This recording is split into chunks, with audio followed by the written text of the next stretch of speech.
Madrugada de agosto 1930, 4:12 da manhã. Gruta do Angico Negro, nas entranhas do Seridó. Respire. O ar aqui dentro é pesado, denso, misturando o cheiro de terra úmida com o aroma metálico de óleo de fuzil e o suor frio de homens que sabem que a morte está sentada logo ali na entrada, esperando o sol nascer para fazer o seu serviço. Do lado de fora, o silêncio da caatinga não é o silêncio da paz, mas o silêncio do predador. 80 soldados divididos em 3 colunas vindas de estados diferentes fecharam a única saída possível.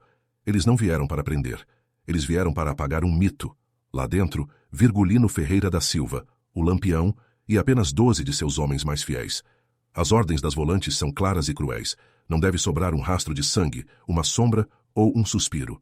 O cerco está montado, o tempo parou, e o sertão começa a cozinhar o medo. Essa é a história do dia em que Lampião desafiou a física, a lógica e a própria morte, saindo pela porta da frente de um labirinto de aço, sem disparar um único projétil contra o peito de seus algozes. Para entender como isso foi possível, você precisa entender o que era o sertão de 1930. Naquela época, a regra era ditada pelo valimento. Quem cerca, dita o destino, e quem é cercado apenas espera o fim. O poder não emanava dos palácios ou dos códigos de lei, mas da capacidade de suportar a sede e a fome sob um sol que racha o juízo de qualquer cristão. O que estava em jogo naquela madrugada não era apenas a vida de um bandoleiro, mas a moral de todo o aparato estatal, que jurou sua cabeça em uma bandeja de prata. O encontro na Gruta do Angico Negro era inevitável. A vaidade dos comandantes das volantes falou mais alto que a prudência, e eles acreditaram que tinham encurralado o diabo em um buraco sem saída. Eles só esqueceram que, para o rei do cangaço, um buraco sem saída é apenas uma oportunidade de redesenhar o mapa. Nesta trama de sombras, Lampião não age como o guerreiro impulsivo que os jornais da capital pintavam. Ele é o mestre do tabuleiro. Um homem que entendeu, antes de todos, que o medo do inimigo é a sua melhor trincheira. Ele não lutava apenas com balas, mas com a mente de quem o perseguia. Do outro lado, o que chamamos de sistema tripartite, uma máquina de guerra formada por 3 comandantes que se odiavam tanto quanto odiavam Lampião. Eles competiam pela glória, pelo dinheiro da recompensa e pelo nome nos livros de história. Essa divisão de egos foi a primeira rachadura no cerco. No meio desse fogo cruzado de vaidades, surge a figura do velho Quinquim, um coiteiro que carregava nos olhos o peso insuportável da traição. Torturado até o limite da sanidade, Quinquim entregou o esconderijo, mas o que ele entregou junto foi o estopim de um massacre ou, como veríamos depois, a chave para um milagre sombrio. Lampião era um símbolo. Para o governo, um câncer a ser extirpado. Para o povo sofrido, uma força da natureza que não se podia domar. Ele vivia sob um código rígido. A lealdade era paga com ouro, a traição com o ferro. Mas havia algo mais. Um detalhe que os arquivos oficiais tentam esconder até hoje para não parecerem ridículos. Lampião dominava a guerra psicológica.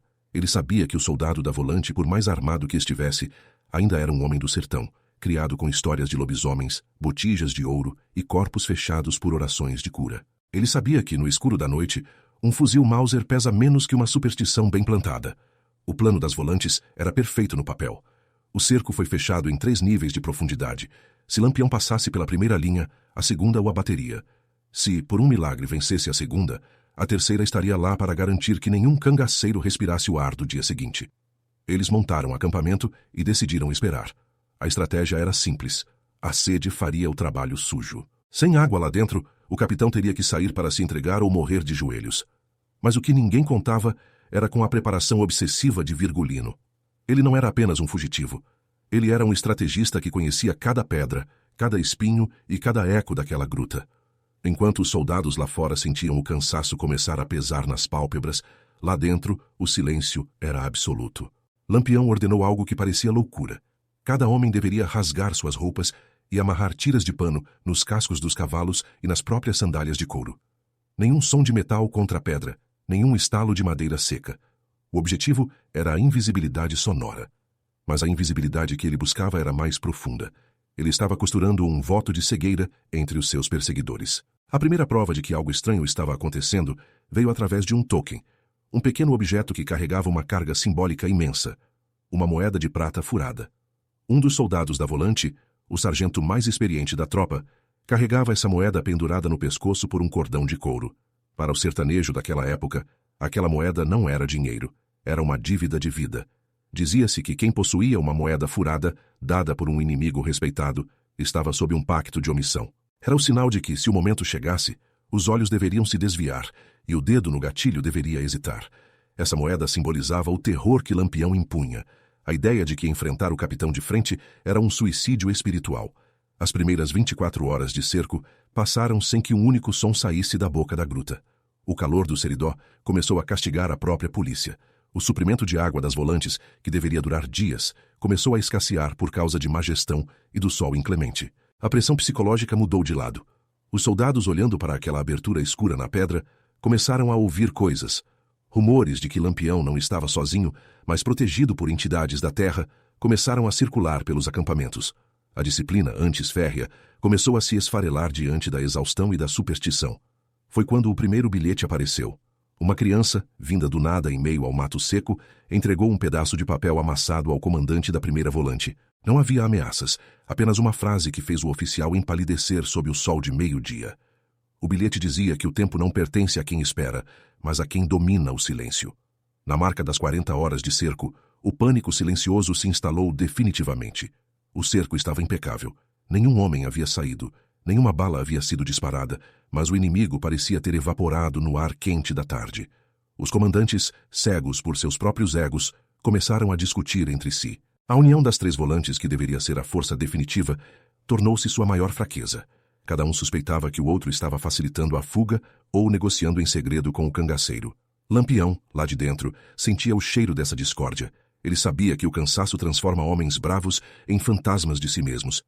Ele esperava o zênite do segundo dia, o momento em que o sol está tão forte que a vista embaralha e as miragens começam a dançar no horizonte. O que aconteceu a seguir desafia a compreensão dos manuais militares. O sargento da moeda furada, aquele que deveria dar o sinal de ataque ao primeiro sinal de movimento, caiu de joelhos. Ele se recusou a olhar para a entrada da gruta. Quando questionado, ele apenas dizia que o capitão já não estava mais lá, embora ninguém o tivesse visto sair. A semente da dúvida estava plantada. A autoridade dos comandantes estava sendo corroída por um medo que não vinha de armas, mas da alma. Eles estavam cercando uma sombra, e o medo de que essa sombra pudesse atacá-los pelas costas era maior do que o dever de invadir a caverna. Lampião jogava com a percepção. Ele sabia que, se você fizer um homem duvidar dos próprios olhos, você já venceu a batalha. O plano de saída estava pronto, e não envolvia túneis secretos ou passagens místicas, mas algo muito mais ousado: a porta da frente. Mas para caminhar pela porta da frente diante de 80 fuzis, ele precisava que aqueles 80 homens estivessem convencidos de que não estavam vendo o que estavam vendo. Ele precisava da névoa, do cansaço e do pacto silencioso de quem prefere a vida à glória. O palco estava montado para o ato final de desaparecimento mais famoso da história do cangaço. E o sol cruel e cúmplice começava a baixar, trazendo consigo a última oportunidade para o rei do sertão provar que a sua legenda era maior do que qualquer cerco de aço. Na marca das 42 horas de cerco, o mormaço do Seridó deixou de ser apenas um fenômeno climático para se tornar um carrasco invisível. O sol de agosto, impiedoso, parecia ter estacionado exatamente acima da gruta do Angico Negro, transformando as fardas de caque dos 80 soldados em armaduras de chumbo e suor. Do lado de fora, a situação das três volantes era degradante. O que deveria ser uma operação de glória rápida tinha se transformado em um exercício de resistência que a logística precária do Estado não previu. A água, transportada em lombo de burro por quilômetros de caatinga virgem, estava quente, barrenta e, pior de tudo, acabando. O comando tripartite, formado pelos 3 oficiais que lideravam as colunas de Sergipe, Alagoas e Pernambuco, já não falava a mesma língua. O que começou como uma cooperação estratégica tinha se degenerado em uma guerra silenciosa de egos. Eles se olhavam com desconfiança, cada um temendo que o outro desse a ordem de avançar apenas para colher os louros da vitória, ou pior, que o outro estivesse esperando o fracasso alheio para se promover. Enquanto isso, o velho Quinquim, o coiteiro que havia sido a bússola daquela caçada, permanecia amarrado a um pé de juazeiro, com a pele queimada e os lábios rachados pela sede. Ele olhava para a entrada da gruta com um terror que os soldados ainda não conseguiam processar. Para Quinquim, o silêncio que vinha lá de dentro não era o silêncio de homens acuados, mas o silêncio de uma onça se preparando para o bote. Ele sabia que Lampião não era um homem que morria de sede. Era um homem que fazia a sede trabalhar para ele. O coiteiro via os soldados cochilando sobre os fuzis, via a guarda relaxando sob o peso da exaustão e sabia que o capitão estava contando cada respiração ofegante daquela tropa. O mas tinha um problema, que os comandantes ignoravam era a capacidade de Lampião de converter o tempo em munição psicológica. Dentro da gruta, o cenário era de uma calma sobrenatural. Enquanto o mundo lá fora derretia, Virgulino Ferreira mantinha a disciplina de um monge guerreiro. Ele observava seus 12 homens, todos com os pés e as mãos envoltos em trapos de brim e couro, movendo-se como sombras sobre o chão de pedra. Não havia o tilintar de canecas, não havia o estalo de lenha. Eles se comunicavam por sinais. O plano de invisibilidade de Lampião não dependia de orações místicas, mas de uma compreensão cirúrgica da falha humana. Ele sabia que o olho humano, depois de horas fixo em uma única paisagem monótona e brilhante, começa a criar manchas, a ignorar movimentos lentos, a se fechar para o que é óbvio. Ele estava preparando seus homens para o voto de cegueira que a própria natureza imporia aos seus perseguidores. Foi nesse momento de tensão máxima que o sargento da moeda de prata furada sentiu o peso do amuleto em seu peito como se fosse uma brasa. Ele olhava para a fenda da rocha e por um segundo jurou ter visto um par de óculos brilhando no escuro. Mas ele não disse nada. O pacto de omissão, simbolizado por aquele token de prata, era mais forte do que o seu juramento à farda. Ele sabia que se disparasse, o inferno seria liberado e ele seria o primeiro a queimar. O medo de Lampião era uma doença contagiosa que já tinha infectado a espinha dorsal daquela volante. O sargento representava o dilema de cada homem ali. Ser um herói morto ou um covarde vivo que fingiu não ver a lenda passar. De repente, o ar mudou.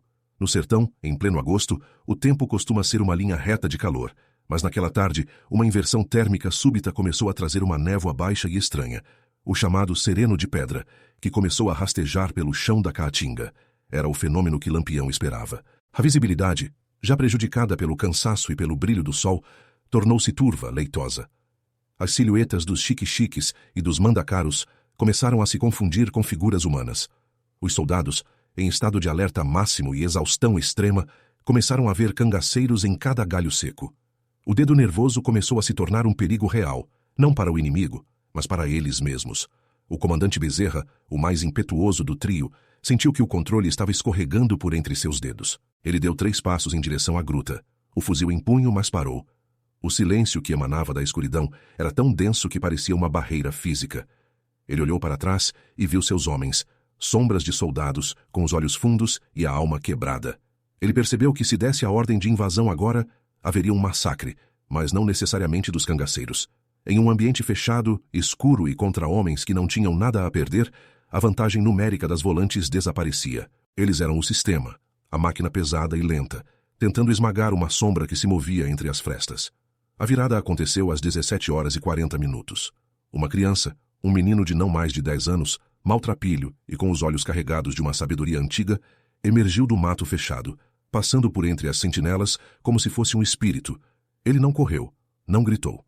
Caminhou calmamente até o oficial superior e estendeu a mão com um pequeno bilhete. Os soldados, paralisados pela audácia do garoto, nem sequer pensaram em detê-lo. O comandante abriu o papel com as mãos trêmulas. Não havia ameaças de morte, não havia bravatas de guerra. O bilhete continha apenas uma coordenada e uma constatação fria. O sol já se pôs para quem não sabe olhar para o horizonte. Procurem-me onde o vento faz a curva, porque aqui eu já virei pedra. Aquele bilhete foi o golpe de misericórdia na moral da tropa. A ideia de que Lampião poderia enviar um mensageiro para dentro do acampamento cercado, sem ser notado, destruiu o que restava de confiança entre os soldados.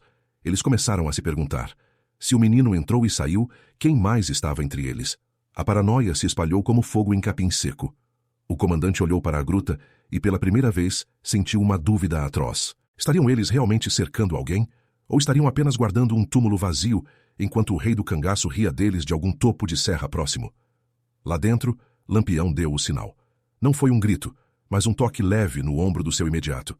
Os cavalos, com os cascos envoltos em panos grossos de algodão e couro, estavam prontos. Os cangaceiros, movendo-se em uma sincronia ensaiada em 1000 fugas, começaram a se posicionar. Eles não iam fugir pelos fundos, porque não havia fundos. Eles iam sair pela frente, aproveitando o momento em que a luz do fim de tarde criava sombras longas e enganosas, e a névoa do sereno transformava o mundo em um borrão cinzento. O plano de Virgulino era uma obra-prima de engenharia social. Ele sabia que o ser humano, diante de um perigo iminente que não se materializa, tende a entrar em um estado de negação ou de transe. Os soldados estavam esperando um tiroteio, uma explosão, uma carga de cavalaria desesperada. Eles não estavam preparados para o nada. Eles não estavam preparados para a invisibilidade de quem caminha devagar, sem medo, como se pertencesse àquela terra mais do que os próprios homens da lei. A tensão emocional atingiu o ponto de ruptura quando o sargento da moeda de prata furada, tomado por um impulso que nem ele saberia explicar, descarregou sua arma para o alto. O som do disparo ecoou pelo desfiladeiro do Angico Negro como um trovão em céu limpo. Por um instante, o tempo parou. 80 fuzis foram destravados simultaneamente. O barulho de metal contra metal foi o único aviso. Os comandantes gritaram ordens contraditórias. "Atirar em quê?" perguntou um soldado desesperado. "Não tem nada ali", gritou outro. E era verdade. Diante deles, a boca da gruta cuspia apenas a névoa e o silêncio. Mas para quem soubesse olhar, para quem tivesse os olhos limpos da vaidade e do medo, as sombras estavam se movendo. Entre os arbustos, por trás das pedras rente ao chão, o bando de Lampião estava iniciando a manobra mais audaciosa de sua carreira. Eles estavam passando a metros das sentinelas, tão perto que poderiam ouvir o bater dos corações dos soldados. A invisibilidade não era um milagre divino, era o resultado de 48 horas de moer a sanidade do inimigo até que ele não conseguisse mais distinguir o homem do cenário. O que ninguém viu ou que todos fingiram não ver foi a figura de chapéu de couro e óculos redondos, passando calmamente por trás da terceira linha de cerco. Lampião não estava correndo. Ele estava desfilando. Ele olhou para o sargento da moeda de prata, que agora estava com a cabeça baixa, fingindo limpar o fuzil. Houve um entendimento silencioso, uma dívida paga sem palavras. O sistema tripartite, com toda a sua força e seu ódio, tinha sido vencido por um par de sandálias silenciosas e um conhecimento profundo da alma humana. A noite começou a cair sobre o Seridó, e com ela, a certeza de que algo impossível tinha acontecido.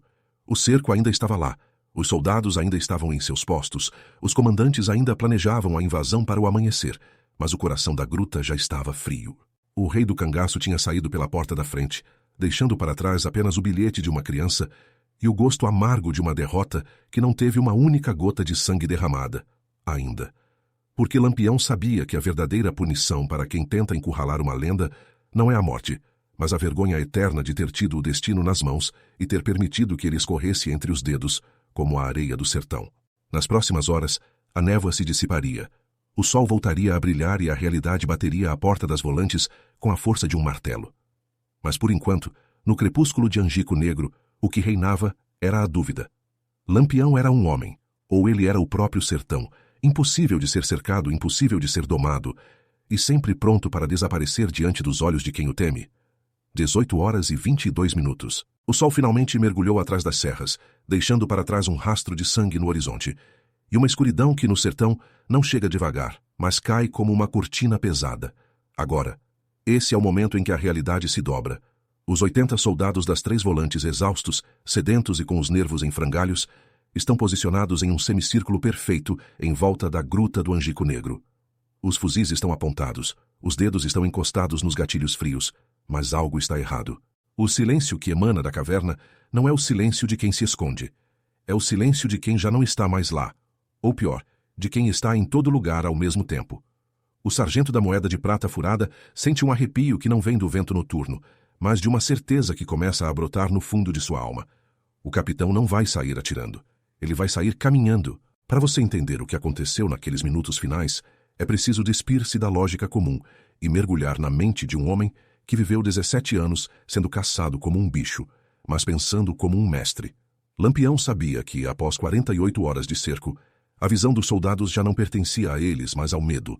O cérebro humano, sob estresse extremo e privação de sono, começa a preencher as lacunas do que não vê com aquilo que mais teme. Virgulino Ferreira não usou uma oração de corpo fechado para ficar invisível. Ele usou a ciência da sobrevivência. Ele ordenou que seus 12 homens saíssem em fila indiana, mantendo uma distância exata entre eles, movendo-se no ritmo das sombras projetadas pelas nuvens que passavam diante da lua. Eles não eram homens fugindo, eram parte da paisagem que se movia. O clímax começou quando a primeira silhueta emergiu da boca da gruta. Não houve correria, não houve o grito de guerra dos cangaceiros. O que os soldados viram, ou o que seus olhos cansados processaram, foram vultos lentos, quase solenes. A névoa do sereno, que agora cobria o chão até a altura dos joelhos, escondia os pés envoltos em trapos. Eles pareciam flutuar sobre as pedras. O sargento da moeda de prata viu o vulto de Lampião. Ele reconheceu o formato do chapéu de abas quebradas e o brilho fosco dos óculos. O cano do seu fuzil Mauser seguiu o movimento da sombra. Ele tinha o rei do cangaço na mira. 1 centímetro de pressão no gatilho e a história do Brasil mudaria ali mesmo. Mas o sargento não atirou. Ele sentiu o toque da moeda furada em seu peito e lembrou-se da lei não escrita do sertão. O olho que teme nunca enxerga o que vê. Ele baixou a guarda, tomado por um transe de autopreservação. Se ele atirasse e errasse, o inferno desceria sobre ele. Se ele atirasse e acertasse, a lenda o assombraria até o fim dos seus dias. Ele escolheu o silêncio. E o silêncio foi contagioso. Um a um, os soldados da primeira linha foram abrindo caminho. Não foi uma ordem de retirada. Foi uma falha coletiva de percepção. A inversão aconteceu diante dos olhos atônitos dos comandantes, que estavam posicionados mais atrás, discutindo estratégias inúteis. Eles viam o movimento, mas suas mentes se recusavam a aceitar que o inimigo estava passando a poucos metros de seus canos. Eles acreditavam que Lampião ainda estava lá dentro, preparando uma armadilha, um ataque suicida. Acreditavam que o que viam eram apenas sombras, galhos de catingueira balançando ao vento ou miragens causadas pela sede. Lampião passou por entre as volantes como se estivesse em uma procissão sagrada. Ele não olhou para o chão. Ele olhou nos olhos de cada soldado que cruzou seu caminho. Ele não estava fugindo. Ele estava desfilando sua superioridade sobre um sistema que se acreditava infalível. Dizem que, ao passar pelo comandante Bezerra, que estava distraído tentando acender um cigarro com as mãos trêmulas, Lampião parou por um segundo infinitesimal. O cheiro de fumo e suor se misturou ao cheiro de couro velho do bando. Virgulino não disse nada em voz alta, mas sua presença foi um grito. O bando desapareceu na escuridão da caatinga tão silenciosamente quanto surgiu. Somente quando a última sombra se fundiu com o mato é que o encanto se quebrou. O sargento da moeda furada soltou um suspiro longo, como se tivesse voltado das profundezas de um mergulho. O medo, que antes paralisava, agora se transformava em uma vergonha gélida. Ao amanhecer do terceiro dia, com o sol voltando a castigar a pedra, os comandantes das 3 volantes finalmente deram a ordem de invasão. Eles entraram na gruta do Angico Negro com a fúria de quem precisa provar sua coragem para si mesmo. Granadas foram lançadas, rajadas de metralhadora perfuraram a escuridão, mas o único retorno foi o eco do metal contra a rocha. Quando a poeira baixou, eles encontraram o nada. A caverna estava vazia. Não havia corpos, não havia armas abandonadas, não havia vestígios de luta. No centro da gruta, sobre uma pedra que servia de mesa, encontraram apenas um pequeno objeto, a moeda de prata furada que o sargento carregava no pescoço. Ninguém soube explicar como ela foi parar ali, mas todos entenderam o recado. Era o recibo de uma dívida de vida, paga com a omissão de uma tropa inteira. A resolução dessa história não está no sangue derramado, mas na destruição das reputações.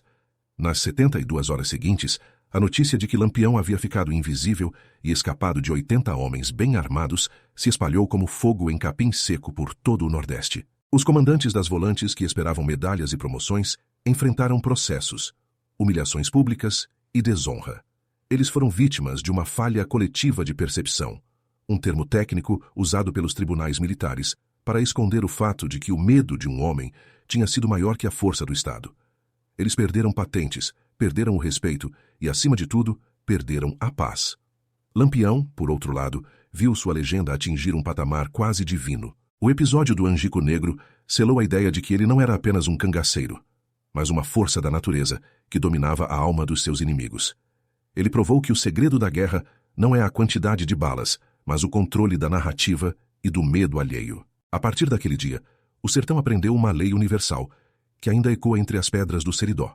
Nunca se encurrala um homem que conhece o seu ponto fraco, pois ele sairá pela porta da frente e você ainda lhe pedirá a bênção, agradecendo por estar vivo. A história termina com o velho Quinquim, o coiteiro traidor, sendo libertado pelos soldados que já não tinham mais por que prendê-lo.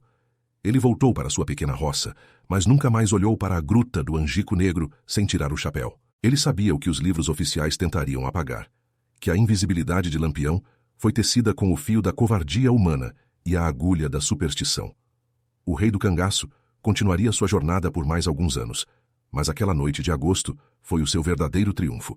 Ele não venceu as volantes com chumbo, ele as venceu com o silêncio.